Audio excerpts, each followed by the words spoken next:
Olá, amigos e amigas de Ideal Espírita.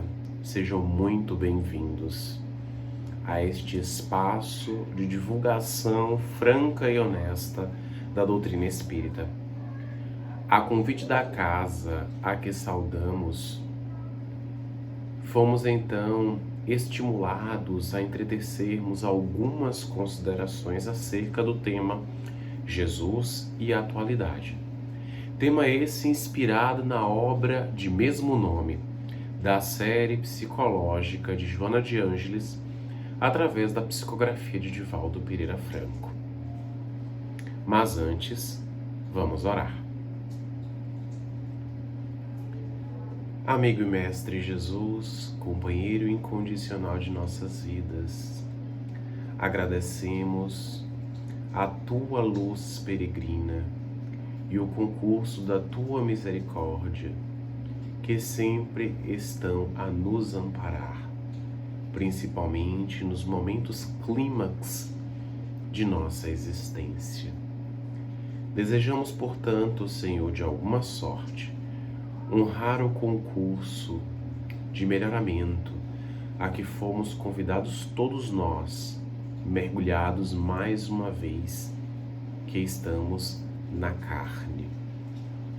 Por isso, Senhor, e ciente de nossas deficiências, ampara-nos, permitindo que os bons espíritos, os teus emissários celestes, estejam ao nosso lado e que possamos captar as boas vibrações, intuições que deles emanam, no intuito de então prosseguirmos firmes avante, para que o reino dos céus se implante sobre a terra de maneira dignificante e enobrecedora.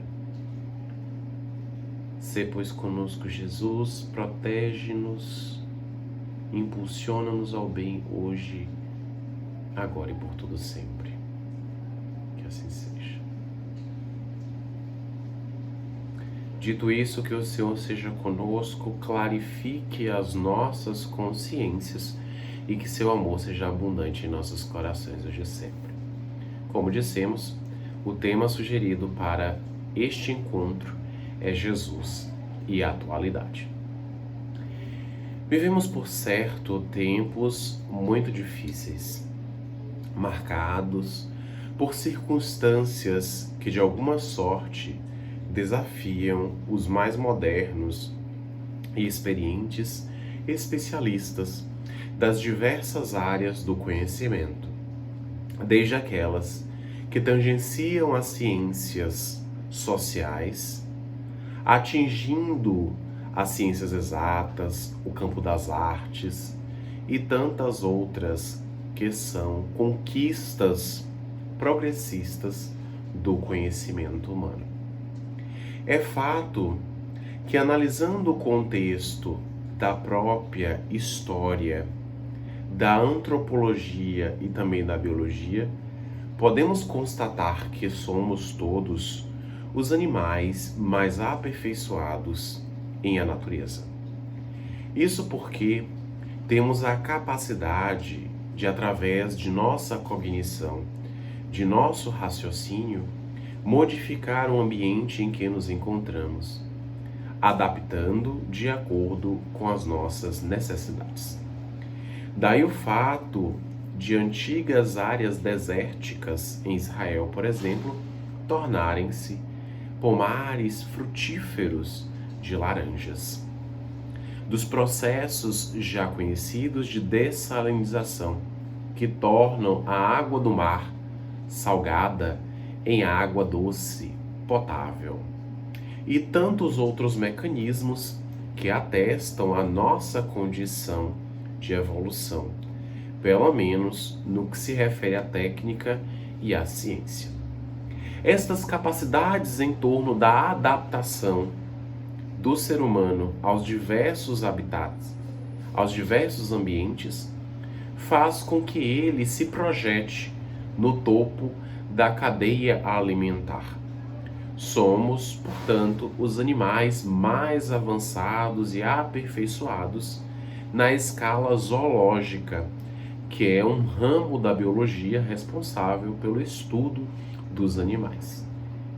Mas é claro que todo este avanço, de alguma sorte, se fez acompanhar com as conquistas da técnica, da ciência e de tantas outras áreas. O homem, ao longo dos tempos, foi capaz de devassar as fronteiras do macrocosmo, identificando aquilo que, de alguma sorte, circunda o universo. Descobrimos uma série de astros, milhões de sóis, buracos negros e tantos outros fenômenos astrofísicos que nos deslumbram até hoje. Temos sondas no planeta vermelho, Marte, e em tantos outros do sistema solar e para além dele. E tudo isso representa uma conquista científica de elevada monta. Mas não somente isso podemos perceber. As conquistas também referentes ao microcosmo fazem parte do nosso contexto de aperfeiçoamento.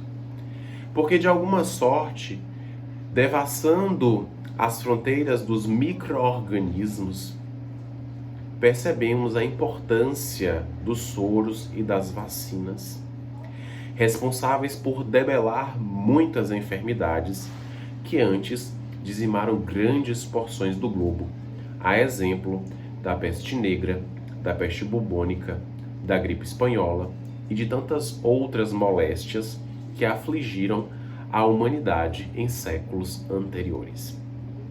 Todavia, se então avançamos na esteira da técnica e da ciência, no que se refere ao macro e ao microcosmo, o mesmo não se processa no que se refere aos equipamentos que devemos ter acesso no sentido de lograrmos a plenitude. Porque apesar de nos encontrarmos na sociedade mais cômoda e relativamente mais segura e de maior progresso, ainda nos debatemos com questões muito simples, de foro ético, por exemplo, ou da mera satisfação diante das ocorrências cotidianas, o que, por sua vez, tem nos arrastado para os desvãos da criminalidade, da drogadição, ou até mesmo do autocídio, do suicídio, que tem também atingido jovens e crianças, infelizmente, demonstrando que ainda nos encontramos desequipados no que se refere a este aparelhamento psíquico responsável por nos fazer compreender as ocorrências que nos cercam de uma maneira mais positiva, construtiva e também edificante. Por isso, na obra O Homem Integral, que é também uma das componentes da série psicológica, a veneranda Joana de Ângeles, através da psicografia de Divaldo Pereira Franco, irá asseverar com muita profundidade que o grande desafio contemporâneo para o homem é seu autodescobrimento. Não apenas a identificação de suas necessidades imediatas, fugidias, mas de sua realidade emocional, de suas aspirações legítimas de conteúdo espiritual e de reações diante de ocorrências do cotidiano. Estas obras nos foram fornecidas no século XX, mas trazem um conteúdo de profunda atualidade, porque até hoje permanece a necessidade do autodescobrimento, do autoconhecimento. Porque, como dissemos, ainda nos debatemos com questões muito simples e pequeninas da existência. Nos deixamos arrastar pelos desvãos das satisfações fugazes, nos esquecendo de nossa essência, de natureza espiritual. E diante dos problemas e das adversidades, demonstramos reações que muitas vezes beiram a selvageria, atestando a nossa condição de certa irracionalidade no que se refere aos fenômenos da natureza. Por isso, parece-nos um contrassenso, porque apesar de estarmos na posição mais elevada, zoologicamente falando, ocupando o topo da cadeia biológica, ainda não somos capazes de nos satisfazer. Modificamos o ambiente em que vivemos, muitas vezes à custa de nós mesmos ou da fauna e da flora, e então, mais tarde, depauperados mecanismos naturais, vamos sofrer, criando certos artificialismos para justificar nossa sanha de progresso. E isso, é claro, mais atesta a nossa condição de imaturidade emocional, a nossa fragilidade psicológica diante dos conteúdos psíquicos, diante desta necessidade em torno do autoconhecimento. Algo que não somente é trazido pela veneranda Joana de Ângeles, mas também por Emmanuel, através de Chico Xavier, quando nos diz que enquanto a criatura humana não adquire consciência acerca de si mesmo, movimenta-se no mundo a feição de semi-racional, de quase racional, amontoando problemas sobre a própria cabeça. O que vai ratificar exatamente o que expôs a veneranda e nós outros, nessa tentativa de ilustrar esse contexto tão atual da existência humana. Marcado, portanto, pelo indivíduo, pela criatura que, não conseguindo se satisfazer, arma-se do poder da fortuna, sem contudo se planificar, alcançar a verdadeira felicidade.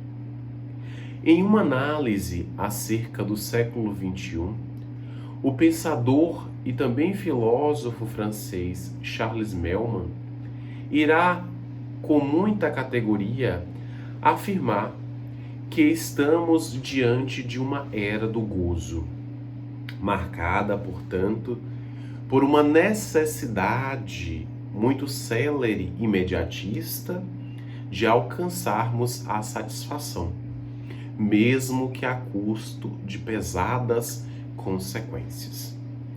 E quando nós observamos os modernos mecanismos midiáticos, as redes sociais, conseguimos facilmente atestar aquilo que nos trouxe no século XX Charles Melman. Porque o fato é que o indivíduo não está conseguindo sintonizar-se com a sua própria essência. E então, satisfazendo-se, repletando-se com a aparência, busca a fama dos 15 minutos, utilizando-se de mecanismos os mais diversos, a exemplo da nudez, da drogadição, ou até mesmo da disseminação das fake news, as notícias falsas que sempre existiram na forma das calúnias, das mentiras, para então comprovar aquilo que nos atesta o pensador francês. Esta era do gozo é, portanto, marcada por uma corrida desenfreada. O indivíduo ingressa num ciclo vicioso do ter, buscando tudo adquirir sem jamais se satisfazer. E se tem um carro zero, é necessário que também tenha um apartamento, uma casa muito ampla. Mas isso não é suficiente. É necessário também ter uma casa de veraneio, onde possa gozar o verão na presença de amigos. Ainda passagens para locais e destinos calientes, ou até mesmo exóticos diferentes. Conta abastada. Mas tudo isso também não tem contribuído, porque temos observado muitos que, apesar de serem aqueles aquinhoados pelos recursos financeiros, se afligirem diante das depressões, das neuroses, das psicoses e até mesmo buscarem as fugas espetaculares através do suicídio, demonstrando que a fórmula do sucesso, até então apresentada pelo materialismo, não tem sido suficiente para fazer com que o homem encontre objetivo dentro da própria existência, para que ele possa se sentir planificado, mesmo experimentando dores e circunstâncias difíceis, que são naturais, fazem parte da existência de qualquer um de nós.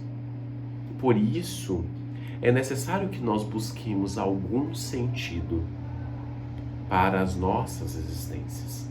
E isso nos afirma Viktor Frankl, o moderno psiquiatra, estudioso da psique humana, após uma experiência muito sofrida nos campos de concentração durante a Segunda Guerra Mundial, quando perdeu praticamente toda a família. Viktor Frankl se defrontou com um laboratório a céu aberto. Ali estava grande massa populacional que sofria a carnificina dos nazistas, dos alemães radicais.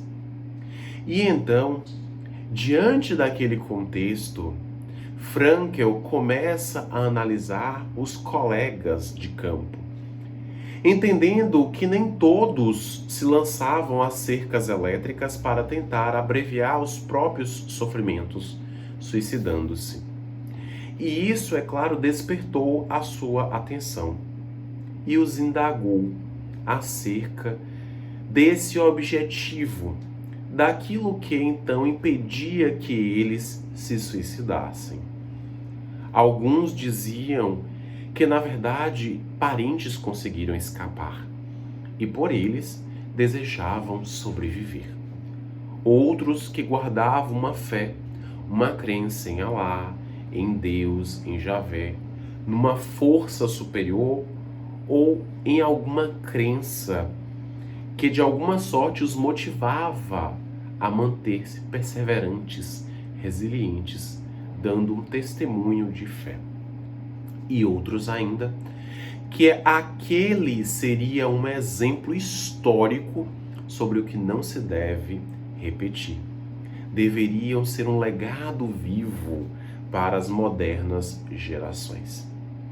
E a partir dessas experiências de campo, no campo de concentração, Viktor Frankl vai então elaborar algo em torno do objetivo da existência, que mais tarde passaria a uma posição de vanguarda, ocupando a terceira escola de psicoterapia vienense, também conhecida como a logoterapia, a psicologia do sentido existencial. De acordo com Frankl, é preciso que cada indivíduo identifique o seu objetivo na existência, aquilo que a Joana de Ângeles traduz como sendo o processo de autoconhecimento ou autodescobrimento. E então, Frankl vai dizer que todos nós temos certa liberdade, mas que ela deve ser exercida com responsabilidade. Que nossa vida só pode ser dignificada se agirmos de maneira empática e também altruísta. Porque ele observava os exemplos do egoísmo nazista, que transcendia para a violência e hediondez. E então a solidariedade que surgia no campo era também uma mola impulsionadora da própria existência. E a partir daí vai dar como exemplo o nosso próprio olho, esse órgão tão sensível e capaz de contemplar inúmeras belezas. O olho, de acordo com Viktor Frankl, tem uma função fundamental na existência humana. Pode observar a tudo, mas não observa a si mesmo, senão através de um objeto reflexivo, como um espelho. E então o olho só tem funcionalidade se ele conseguir observar, acessar os fenômenos que se encontram ao nosso redor. Da mesma forma, Frankl vai comparar o homem. A criatura só é criatura se dispuser a auxiliar, a estreitar laços no sentido de, então, favorecer a cooperação e a solidariedade, convertendo antigos homens e mulheres parede, aqueles que se encastelam em suas próprias questões, isolando-se do convívio social, em homens e mulheres ponte, capazes de perceber que possuem problemas, mas que os outros também, e que muitas vezes a troca de experiências irá permitir a superação destas dificuldades. Portanto, fazemos parte de uma grande família, mesmo que cada um possua uma crença específica ou crença alguma. O importante é perceber que todos somos irmãos em Cristo. E esta proposta de fraternidade é então compartilhada por Viktor Frankl em torno do estudo da logoterapia, dessa necessidade de termos um objetivo que estimule, que movimente a nossa própria existência. Tudo isso, então, para comprovar que devemos sim nos autoconhecer. Que diante das circunstâncias as mais diversas, somos convidados a um testemunho de fé. Porque, afinal de contas, tudo aquilo que possamos elaborar, vencer e transcender dentro deste contexto, há de se acumular no grande arcabouço imperecível das reencarnações. O campo das virtudes é aquele que se agiganta, e a doutrina espírita é a mesma, a nos afirmar que tudo aquilo que nós fazemos em torno do bem será, portanto, o nosso advogado em qualquer parte. E que jamais poderemos nos eximir a responsabilidade de fazermos o bem sob qualquer tipo de desculpa ou justificativa vã. Porque a esse respeito, na obra básica inaugural de O Espiritismo, o Livro dos Espíritos, na consigna 621, Allan Kardec tem a oportunidade de perquirir, de perguntar às entidades angélicas onde estão escritas as leis de Deus. E as vozes celestes o respondem em uníssono: na consciência. Daí a importância de devassarmos os painéis conscienciais, mergulhando profundamente em nós mesmos, identificando as nossas próprias mazelas, as circunstâncias que nos afligem, que nos fazem sofrer, que nos rebaixam, tornando a nossa vida muitas vezes indigna, facultando uma tristeza ou até mesmo uma melancolia. E a vitória sobre si mesmo, que é o grande desafio de nossas existências, só se faz à medida que adquiramos consciência. Algo que o mesmo codificador Allan Kardec vai analisar quando do capítulo 17 de O Evangelho segundo o Espiritismo, intitulado Sede Perfeitos. Quando então vai nos asseverar que reconhece-se o verdadeiro cristão, que também o é na sua acepção mais clara, o verdadeiro espírita, pelos esforços que empreenda para superar as suas más tendências e más inclinações. E isso, é claro, nós só poderemos fazer adquirindo consciência.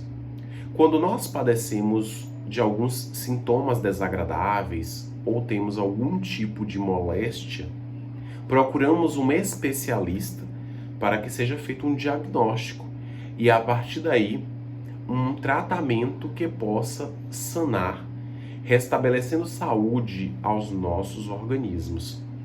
Da mesma forma, no que se refere à consciência. A partir de uma revisão de atos, de posturas cotidianas, poderemos então perceber aquilo que não é bom, modificando, assim como também percebendo aquilo que é bom, replicando, repetindo, servindo de exemplo para aqueles que se encontram ao nosso redor. É só identificando as nossas vicissitudes, os nossos equívocos, as nossas mazelas, que poderemos de maneira mais efetiva modificar as nossas próprias existências, refreando os nossos vícios, para que desta forma ingressemos não no ciclo vicioso do ter, ressequido em si mesmo, incapaz de nos planificar, de nos satisfazer, para então acessarmos o ciclo virtuoso do ser que somos, do espírito que anima a matéria. Porque ao defrontarmos, ao nos apresentar a um espelho, devemos perceber não somente um aglomerado de trilhões de células que se multiplicam e que morrem todo dia, mas também um espírito que merece e deve ser nutrido. Não por acaso, a seu tempo, disse Jesus, que era necessário não somente o pão que alimenta o corpo, mas também aquele que promana, que provém de Deus, para nutrir, alimentar também o nosso espírito, carente de boas notícias, de boas palavras, de boas ações, mas que pode, a partir do exercício do livre-arbítrio, da vontade bem direcionada, executar grandes feitos, reparando os antigos equívocos, cobrindo a multidão de pecados através da força impulsionadora e imperecível do amor, imbatível amor. Portanto, é a partir deste conhecimento que vamos então perceber a nossa essência espiritual. Porque somos espíritos imortais, experienciando na matéria o necessário para a nossa depuração, para o nosso burilamento. Portanto, não podemos perder a oportunidade. Não podemos nos vitimizar, acreditar que somos, então, aqueles que padecem as injúrias do mundo, que não têm sorte. Mas, ao contrário, identificarmos-nos como agentes de transformação, entendendo que tudo aquilo que se espelhe em nossa realidade, quer seja na forma da bem-aventurança, da felicidade, ou da desventura, da infelicidade, faz parte dos painéis conscienciais da própria criatura, que também foi algo analisado por Allan Kardec na mesma obra de O Evangelho segundo o Espiritismo, quando então vai fazer um recorte acerca das causas dos sofrimentos. E então o codificador vai estabelecer que é necessário que nós vislumbremos a atual existência, buscando nela as causas de nossas dores, de nossos padecimentos. E que se não conseguirmos encontrar na atualidade essas causas sofríveis, por certo, elas estarão radicadas, estarão enraizadas em nosso passado. Que não é necessário saber quem fomos, mas é importante estancarmos este rio caudaloso dos equívocos, dos erros, para que então possamos beber dessa fonte fecunda que é o nosso verdadeiro espírito, nos motivando a uma transformação mais efetiva, gloriosa e, é claro, representante de uma felicidade que há de nos acompanhar por todo sempre. Portanto, é nesse contexto delicado e até mesmo tumultuoso que vamos perceber a atualidade do pensamento cristão. Se tomarmos como exemplo o momento em que vivemos, da pandemia do novo coronavírus, vamos perceber a importância do Cristo no que se refere à própria empatia, na capacidade de nos colocarmos no lugar do outro, percebendo que nós podemos sim abreviar o sofrimento alheio, se é claro nos dispusermos a tal. É necessário que nós nos mobilizemos, utilizando os recursos que se encontrem à nossa disposição.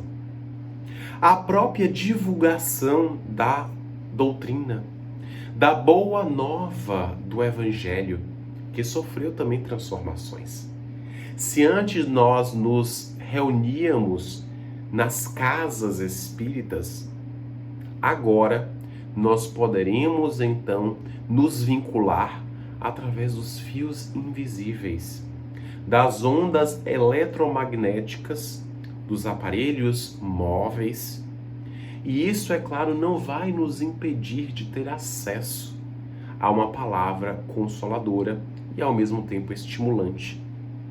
E estes mecanismos de progresso são também uma conquista da humanidade.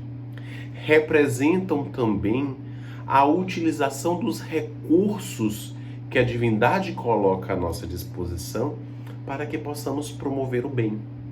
O Cristo já o fizera à sua época, disseminando aquela palavra confortadora através dos discípulos, das preleções no monte, nas praias. E hoje poderemos fazê-lo de nossa própria casa. E esta comodidade representa, portanto, uma conquista. Mas, ao mesmo tempo, se temos toda essa segurança e conforto, não podemos também nos esquecer do nosso esforço, no sentido de, então, conduzirmos o nosso próprio exemplo luminoso, a nossa capacidade de superação também ao outro, para que ele também resista ao mal, para que ele também se supere.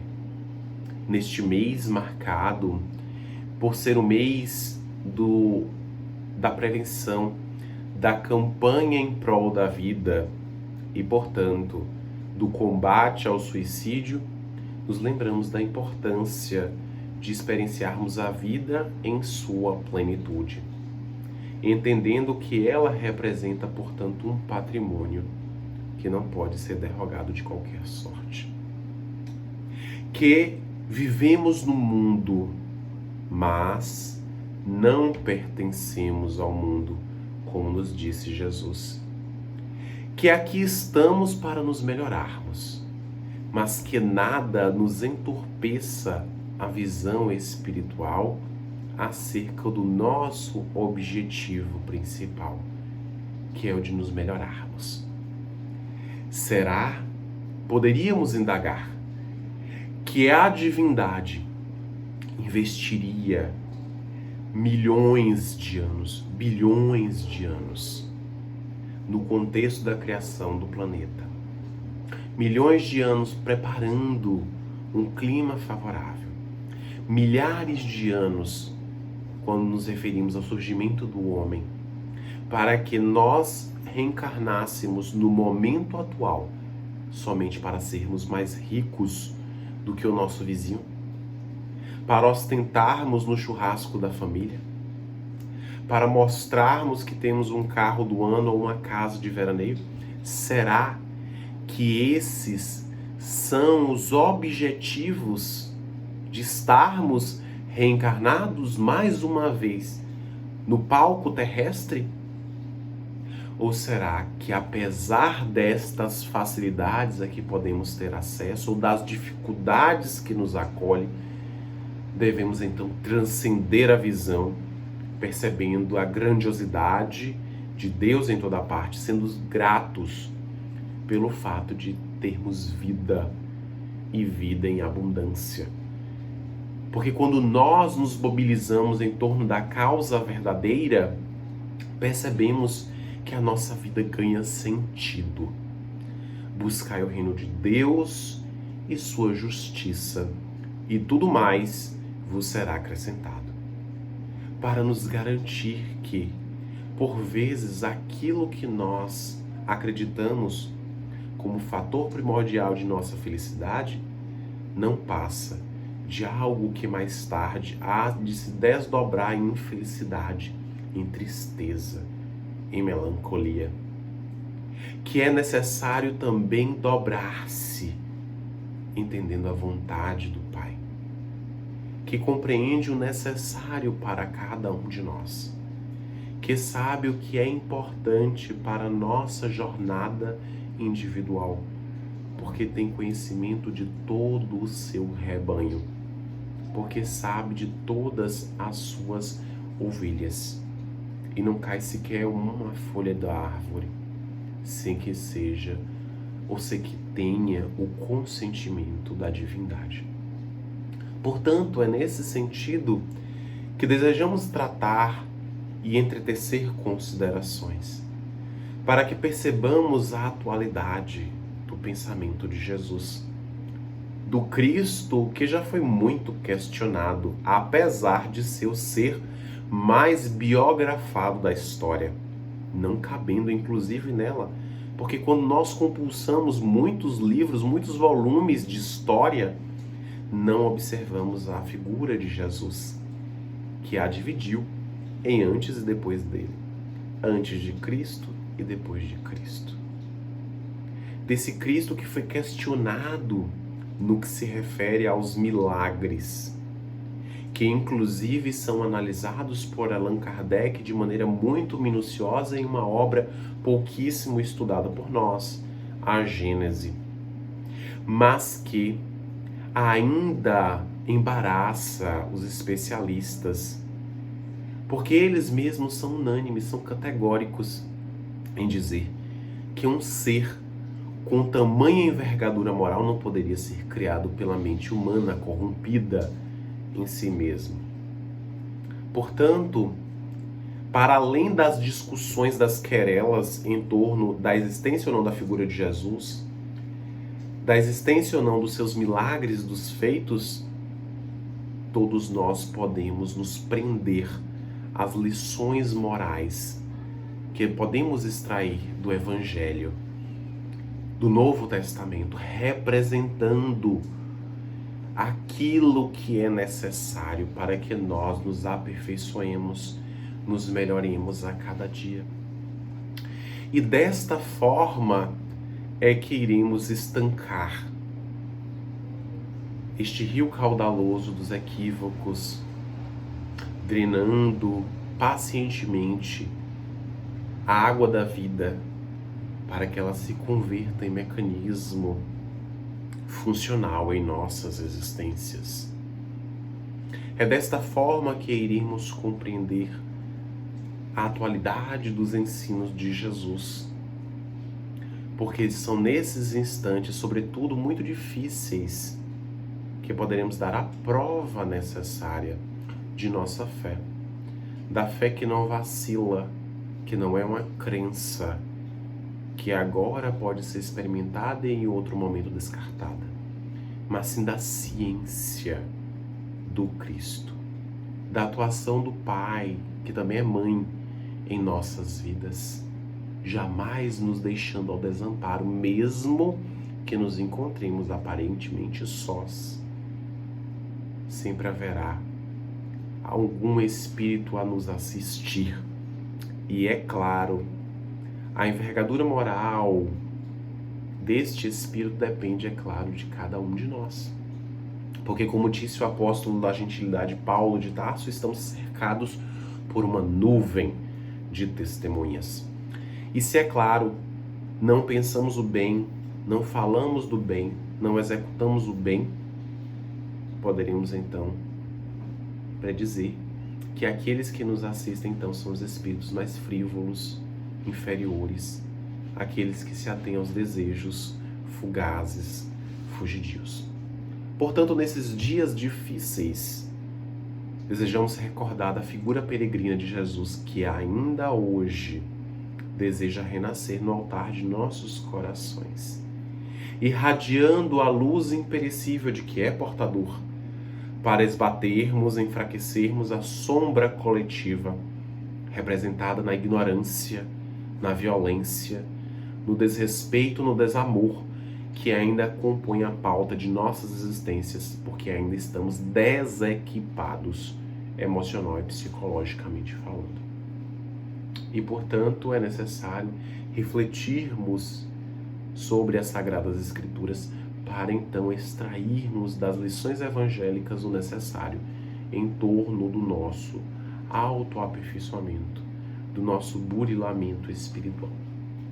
Para arrematarmos então a proposta de hoje, permita-nos narrar uma história que se encontra registrada, encravada na obra Pelos Caminhos de Jesus. Obra essa da poetisa da espiritualidade Amélia Rodrigues, através do ditado Adivaldo Pereira Franco. Aquela época, o Cristo já era bem conhecido. Sua fama, seus feitos, os milagres que surpreendiam a todos o antecediam aonde quer que fosse. E então grande mole humana, grande massa populacional se acotovelava, desejosa de extrair uma lição que a pudesse enobrecer, dignificar a existência. Aqueles eram tempos igualmente difíceis. A grande parte da população, pelo menos na antiga Palestina, estava subjugada a Roma. Já fora vítima de inúmeros impérios. E então, desventurados, esfacelados, aqueles homens e mulheres muito simples, que de alguma sorte mantinham-se através da agricultura, de subsistência e de atividades muito primitivas, algo que os pudesse satisfazer. E o Cristo era portador de um verbo cálido, confortante, verdadeiro, estimulante. E então, num dos dias aparentemente comuns, uma mulher, ao término da preleção cristã, opta por um contato mais próximo com Jesus, dizendo no início: Mestre, permite-me pedir-lhe a licença para falar-lhe de uma questão de foro íntimo, porque sinto que a dor me esfacela a alma e o ânimo me abandona a vida. Ao que o mestre redargue: fala em paz e eu te escutarei. Nem sempre, Senhor, fora a mim mesmo, nem sempre fui desventurada, amargurada. O marido, passada a novidade conjugal, buscara as noitadas alegres, festivas, deixando-me ao completo abandono. A família não me recebe, porque o compromisso de casamento representa apartar-se do ninho doméstico.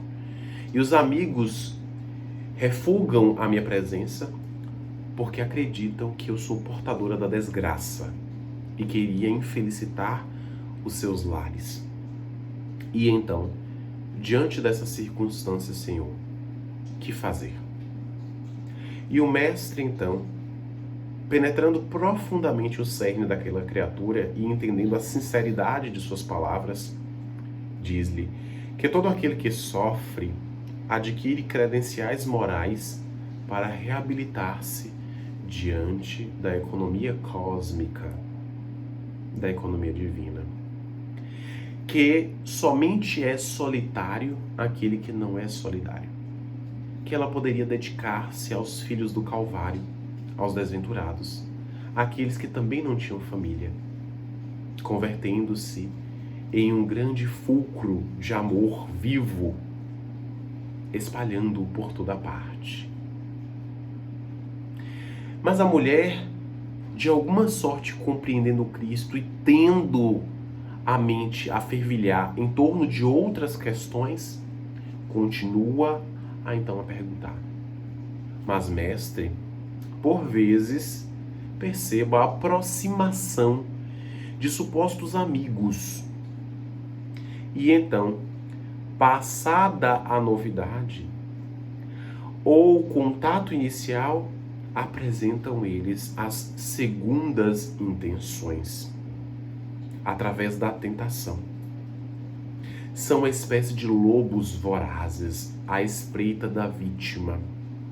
E, por vezes, sinto que devo ceder ao apelo da tentação. E nesses casos, Senhor, como proceder?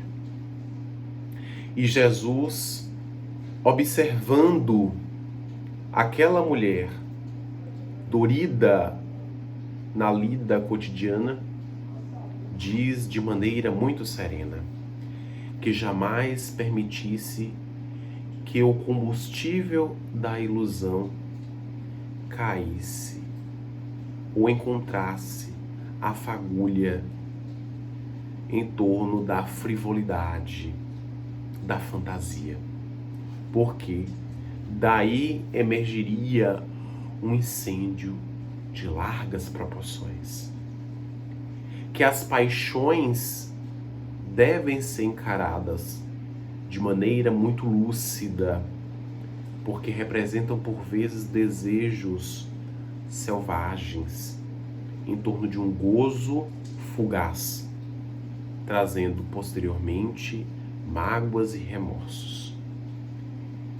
Que devemos sim nos dedicar ao amor, que pode verdadeiramente nos preencher, que pode nos completar o íntimo, representando a grande conquista da própria criatura.